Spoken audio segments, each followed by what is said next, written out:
दोस्तों इस बंदे को आप जानते हैं। इसका नाम है उमर खालिद और ये आज की डेट में जेल में। क्यों जेल में है? पहला। दूसरा, किस लॉ के अंतर्गत ये जेल में है? वो लॉ कितना कॉन्स्टिट्यूशनल है उसके बारे में देखेंगे। और हम यूपीएससी एस्पेक्ट से और UPSC examination point of view से जो कुछ भी इम्पोर्टेंट इस पार्टिकुलर केस से हमें समझने के लिए मिलेगा, देखने के लिए मिलेगा, उन सारी चीज़ों को हम आज के इस छोटे से लेक्चर में समझेंगे। इसे समझने के लिए आपको छोटा सा एक इमेजिनेशन करना है। इमेजिन कीजिए एक पर्सन 2020 में अरेस्ट किया जाता है, उस पर एलिगेशंस लगाई जाती है। जो एलिगेशंस लगता है वो ये कि किसी तरीके से एक लार्जर कॉन्स्पिरेसी करने की कोशिश कर रहा है वो बंदा। ये एक्यूजेशन के बाद वो गिरफ्तार हो जाता है। गिरफ्तार होने के बाद उस पर ट्रायल होता है और वो आज तक ट्रायल हो ही रहा है, लेकिन किसी भी तरीके से कॉन्विक्शन नहीं हुआ। कोर्ट का कोई भी निर्णय अभी तक नहीं आया। फिर भी ये बंदा अंडर ट्रायल, क्योंकि इसका पूरे तरीके से भी ट्रायल हुआ नहीं, ना ही तो वो कन्विक्टेड है। और जब तक ये कन्विक्टेड नहीं है तब तक हम लोग उसे अंडर ट्रायल कहेंगे। अंडर ट्रायल है। अब ये बंदा बेल के लिए अप्लाई करता है तो इसे बेल नहीं मिल रहा है। बेल बार बार सुप्रीम कोर्ट, हाई कोर्ट इसके बेल को रिजेक्ट कर दे रही है।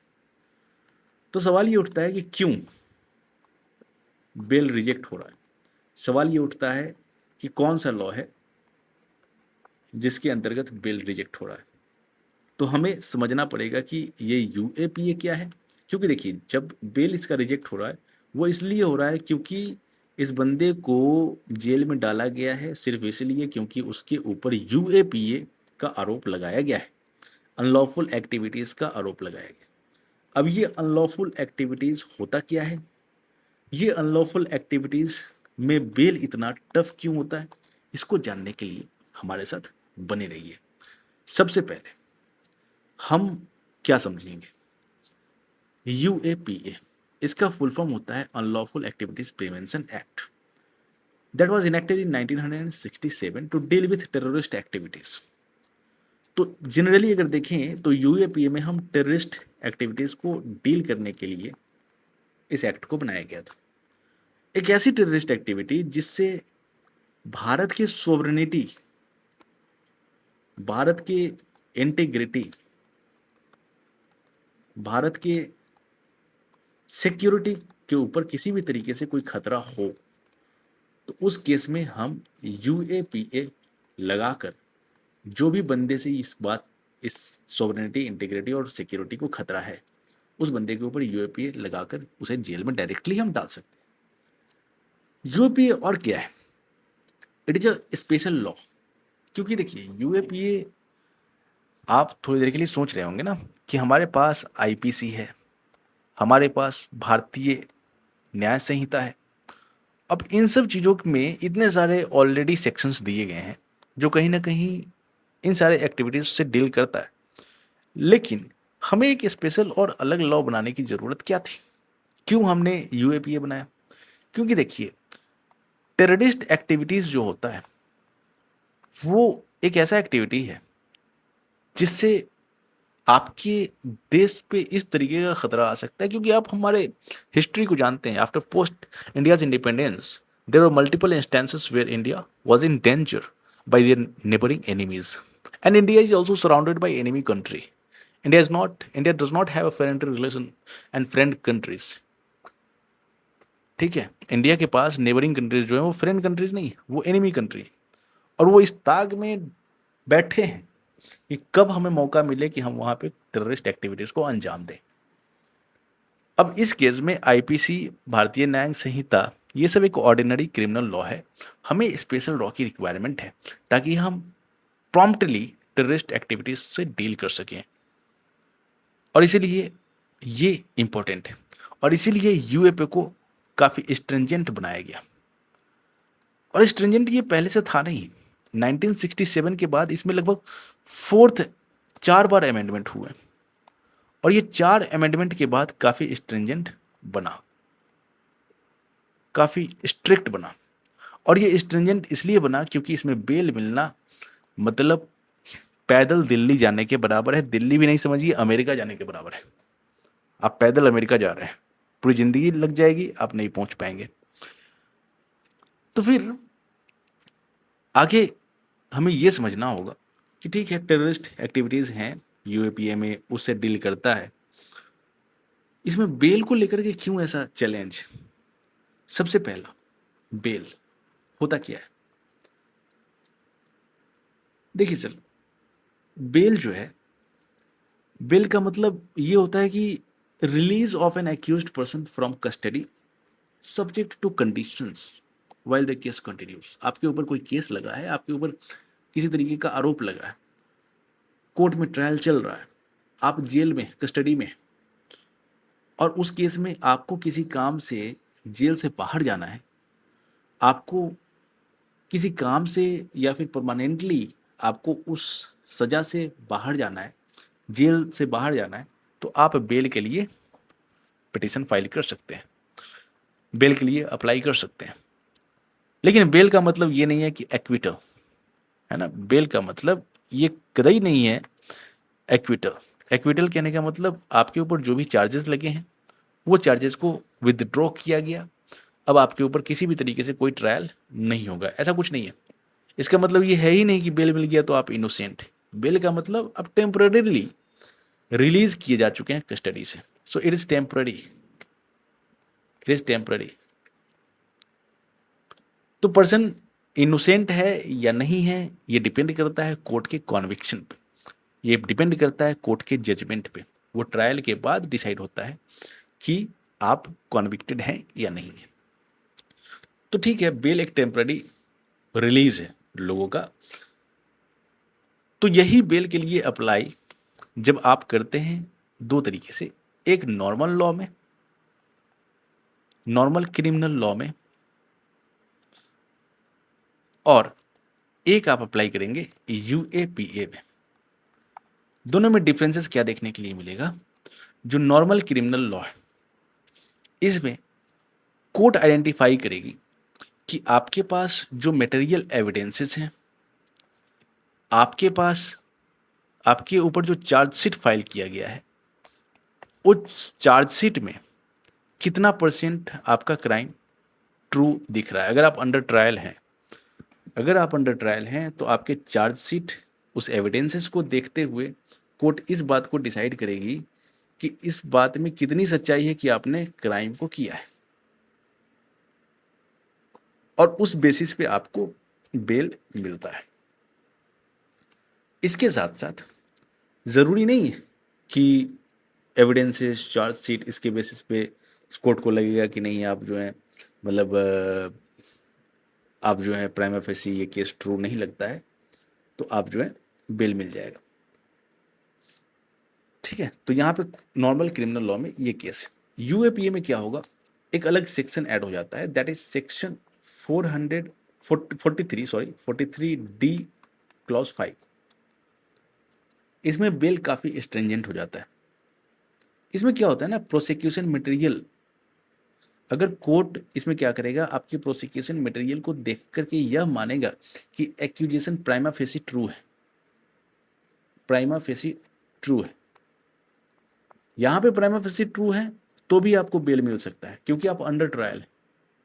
और यहाँ पे प्राइमा फेसी अगर ट्रू है तो फिर बेल किसी भी कीमत पे आप कुछ भी कर लीजिए, बेल मिलना डिफिकल्ट है। प्राइमा फेसी कहने का मतलब at first sight, on the face of the material available at that stage.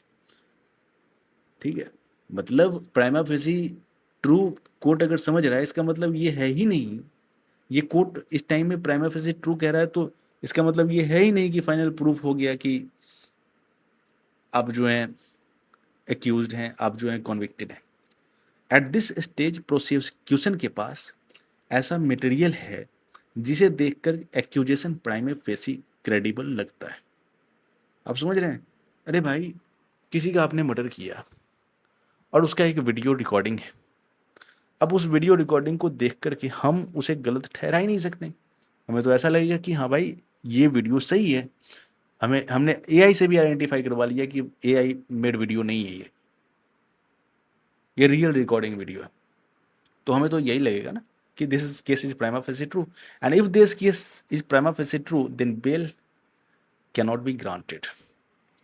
और इसीलिए आपको उमर खालिद के केस में उमर खालिद को और शर्जील इमाम को बेल नहीं मिल पा रहा है। अब उमर खालिद की स्टोरी को समझिए। उमर खालिद के खिलाफ 2020 में दिल्ली रायट्स को लेकर के एक एलिजिड लार्जर कॉन्स्पिरेसी केस से जोड़ा गया था।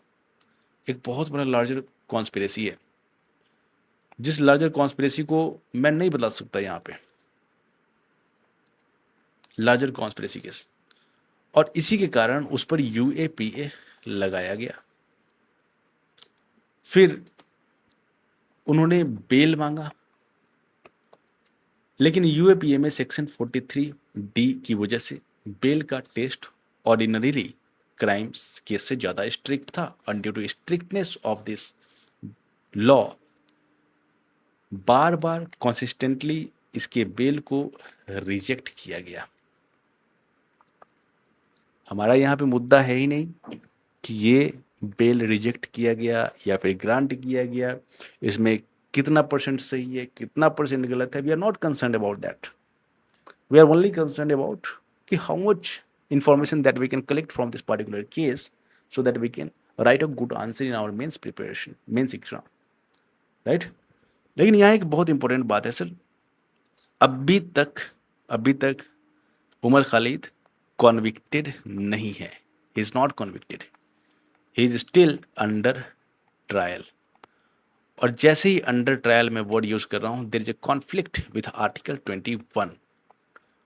तो अब अगला केस में हमें यह समझना होगा कि why there is a conflict of article 21 with UAPA. अब यूएसपीए से बाहर निकल कर कॉन्स्टिट्यूशन की तरफ हम आते हैं और आर्टिकल 21 कहता है no person shall be deprived of his life, है ना, no person shall be deprived of his life और personal liberty except according to procedure established by law. इसका सिंपल मतलब अगर मैं बताऊं ना सही तरीके से, तो इसका मतलब ये है कि किसी भी व्यक्ति की पर्सनल लिबर्टी को स्टेट मनमाने तरीके से नहीं छीन सकती। अब यहाँ एक क्वेश्चन है, अगर किसी व्यक्ति को अरेस्ट किया गया है और ट्रायल चल रहा है तो क्या उसे हमेशा जेल में रखा जा सकता है? नहीं, क्योंकि सुप्रीम कोर्ट ने आर्टिकल 21 के तहत राइट टू स्पीडी ट्रायल की भी बात करी है ना। बार बार मैं आपको पढ़ाता हूं, right to speedy trial is included in article 21 and we have a right to speedy trial. और अगर राइट टू स्पीडी ट्रायल है तो why there is a under trial, और ये अंडर ट्रायल जेल में अभी भी क्यों है? क्या ये राइट्स इस पे एप्लीकेबल नहीं हो रहा है ना? Trial should not be unreasonably delayed. अब पूरा प्रॉब्लम अब आपको समझ में आएगा। देखिए, अरेस्ट हुआ, एक क्रोनोलॉजिकली तरीके से हम चलते हैं, चलिए आगे वाले पेज में लिखते हैं। अरेस्ट हुआ, यूएपीए लगा, बेल के लिए अप्लाई किया गया पर बेल मिला नहीं, इट बिकम्स डिफिकल्ट। ट्रायल चलता रहा और अभी तक ये ट्रायल चल ही रहा है। बहुत सारे टाइम पास हो गए, ईयर्स पास हो गए, लेकिन कॉन्विक्शन भी नहीं हुआ। And here is a conflict with UAPA to Article 21 और यहाँ पे कॉन्स्टिट्यूशनल कॉन्फ्लिक्ट होता है। अब एक बहुत ही इंपॉर्टेंट सुप्रीम कोर्ट का केस है के नाजिब। मैं यहाँ पर लिख देता हूँ के नाजिब, है ना। ये के नाजिब केस 2021 का केस है। इसमें कोर्ट ने कहा कि यूएपीए का स्ट्रिंजेंट बेल प्रोविजन इंपॉर्टेंट है, लेकिन फंडामेंटल राइट्स कंप्लीटली डिसअपियर नहीं होते हैं इसमें। अगर व्यक्ति बहुत लंबे समय से जेल में है और ट्रायल जल्दी खत्म होने की संभावना नहीं है तो कॉन्स्टिट्यूशनल कोर्ट्स आर्टिकल 21 को ध्यान में रखते हुए बेल पर विचार कर सकते हैं, है ना। आर्टिकल 21 को ध्यान में रखते हुए बेल पर विचार कर सकते हैं। तो ये इस पार्टिकुलर केस में सुप्रीम कोर्ट ने कहा। फिर वाताली क्या है? अब दूसरा केस है आपका जहूर अहमद शाह वाताली। जहूर अहमद शाह वाताली 2019 का केस है। यहां सुप्रीम कोर्ट ने यूएपीए बेल के स्ट्रिक्ट नेचर को एक्सप्लेन किया। कोर्ट ने कहा बेल स्टेज पर जज को मिनी ट्रायल नहीं रखना चाहिए। मतलब जज अभी पूरा ट्रायल नहीं करेगा, वो सिंपली देखेगा क्या prosecution material prima facie accusation को सपोर्ट करता है। और इसलिए दोनों केसेस याद रखें। वाताली वाले में यूएपीए का स्ट्रिक्ट बेल टेस्ट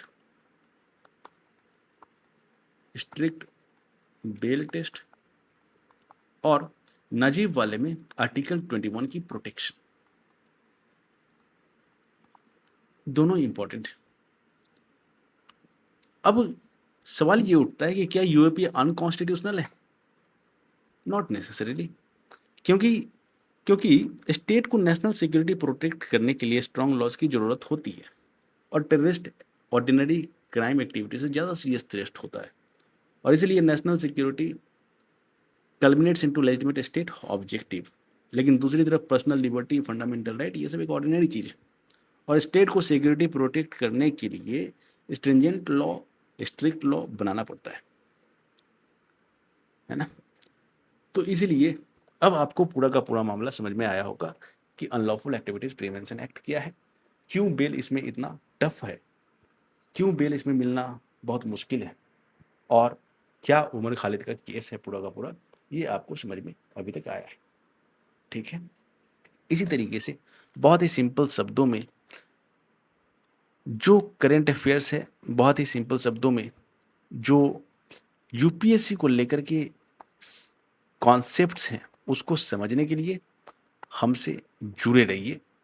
हमारे चैनल को सब्सक्राइब नहीं किए तो चैनल को सब्सक्राइब कीजिए, ताकि हम अगर नए कॉन्सेप्ट्स के साथ अगर वीडियो अपलोड करें आए तो आप हमारे उस वीडियो से अपडेटेड रहें और अपने प्रिपरेशन को स्मूथ तरीके से करते रहें without any charge, without any cost. Thank you.